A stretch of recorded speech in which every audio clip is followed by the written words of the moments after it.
C'est des choses avec lesquelles on discute souvent avec Eric et on relaie beaucoup ce genre de choses. Effectivement, la sécurité des données, c'est aussi la problématique de la souveraineté de la donnée. Est-ce que ça a un sens? Est-ce qu'on parlait d'IA souveraine? Est-ce que ça a un sens également dans le cadre de l'IA?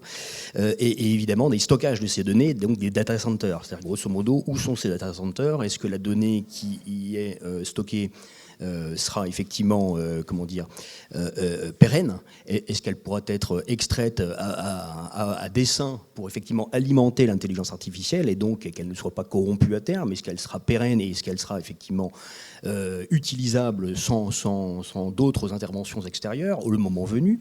Et donc le fait de la localiser, géolocaliser sur le territoire européen, en Europe et pas ailleurs, et de ne pas évidemment faire que ces données partent à l'extérieur pour des problématiques de gestion et d'économie sur le haut de bilan de certaines entreprises qui préfèrent parfois vendre leurs data centers et puis ensuite se les auto-louer, si j'ose dire, par l'intermédiaire de ceux qui les ont rachetés, qui évidemment ne sont pas forcément européens et n'ont pas forcément que des choses positives. Alors effectivement, dans le domaine de l'IA, ce qui m'intéresse moi, mon credo, c'est plutôt le côté offensif, subversif, on en parlait tout à l'heure. C'est toutes les problématiques de vulnérabilité, toutes les problématiques de souveraineté qui, bien évidemment, ouvrent à des stratégies autres, qui n'est peut-être pas l'objet de cette table ronde, mais qui, d'une certaine façon, parlent également de protection et de stratégie de puissance ou de sécurité nationale, qui, effectivement, sont des éléments assez essentiels qu'il va falloir, je pense, regarder avec grand intérêt, puisqu'en face, effectivement, la conflictualité nous amène, bien évidemment, à nous positionner autour de très grands acteurs, les États-Unis, la Chine et d'autres, qui agiront dans ce domaine de façon à préserver leurs intérêts, à pousser leurs intérêts. Et puis dans cette espèce de match entre King Kong et Godzilla, bien que Godzilla soit japonais, il s'avère qu'au niveau européen, on a, je pense, également un credo, une place à tenir, et qui nous oblige bien évidemment à penser ces problématiques de conflictualité et ces problématiques de souveraineté et donc de conservation et de gestion de la donnée dans le cadre de ce que l'on souhaite développer et de la philosophie que l'on développera à travers ces IA.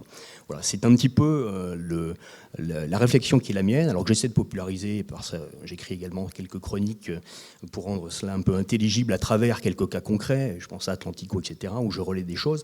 Et puis je m'y étais intéressé à titre personnel il y a très longtemps, puisque j'avais écrit avec un très bon camarade qui depuis est parti faire, on va dire, quelques travaux d'intérêt stratégique et offensif pour la section 8200 israélienne.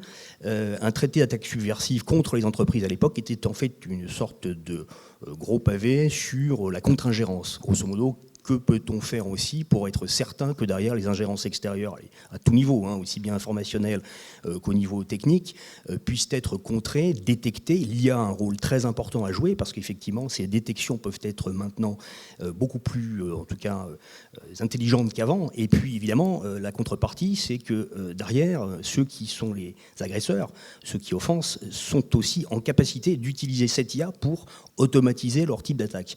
Donc ça, c'est toute la problématique qui se profile également, ce qui veut dire que derrière, la conflictualité touche aussi l'IA, il y a l'aspect positif, il y a l'aspect intéressant, et puis il y a effectivement le versus un peu obscur, un peu noir, sur lequel on se doit, je pense, tous un petit peu de raisonner et de penser. Voilà.